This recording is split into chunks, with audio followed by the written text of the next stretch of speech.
Okay, Jeremy here, Jeeps Unlimited, partsbreakers.com.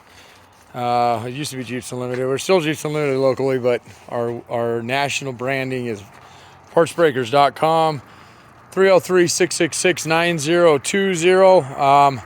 I will grade this tub after I do this video. I cleaned it just now, so I've looked at it, but it hasn't been cleaned until now. So grades are basically how we price things. So rust-free is like what we like to go for. When I do my videos, the sole purpose is to show you this tub is if you were here in person and point out the flaws. I'm not going to point out everything that's good. You should be able to see that for yourself.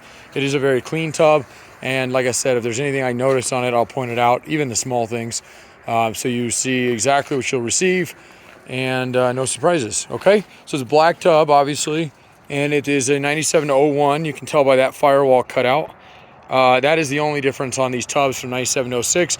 So if you want to use this on a later 02 to 06, you actually don't have to do it, but I would definitely suggest it. Is cover that. And it's perfect. It's flat.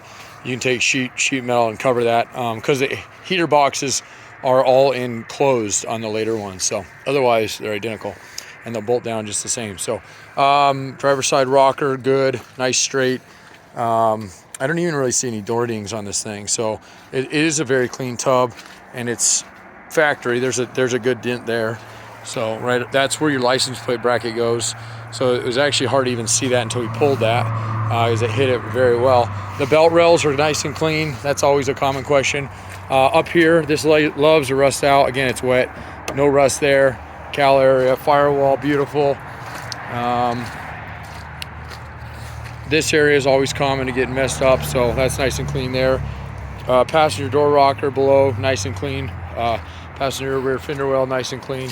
And then this corner is really clean. There might be one, maybe, it's hard to tell. I don't think so. I think that one's nice and straight. Below the tailgate, nice and clean and straight. Okay, inside, there is a little bit of surface, but nothing rot.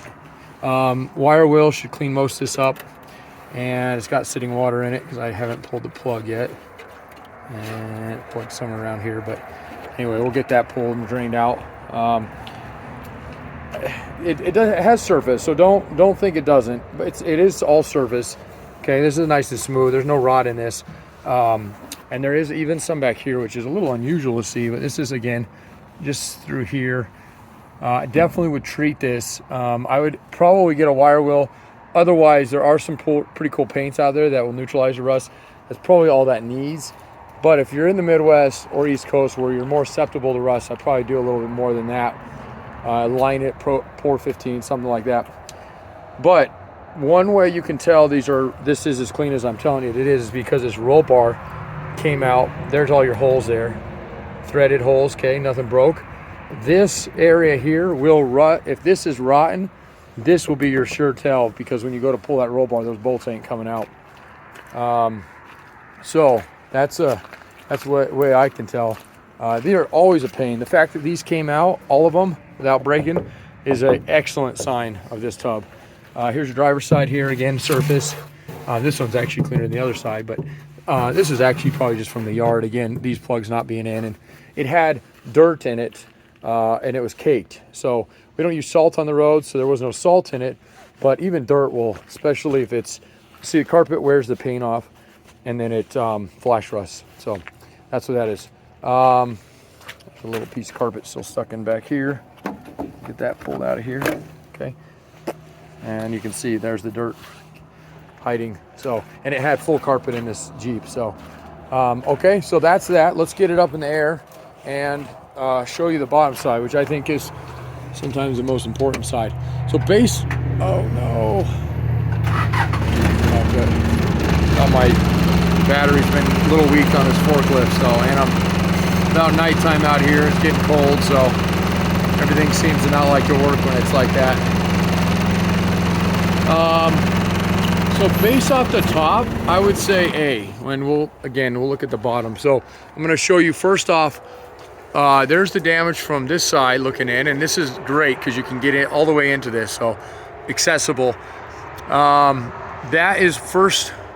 That's one of your, and I don't know if I can get, there we go, maybe a little better. Okay, That guy, this is a little curved up here, but not bad. And that's again just sheet metal. Okay, that one there you'll want to extract. If my guys break these, I tell them to leave them alone because there's enough meat on this that you can get and pull this guy. So they probably took an impact to it, which I usually tell them to take a breaker bar, but some of the new guys sometimes get a little antsy. So there's the one underneath your gas tank, and these are supposed to float. So there's that, nice clean threads. This guy, let's see. Yeah, this one's good too. It's just got the, I'll have to get the mallet, but that'll come right off.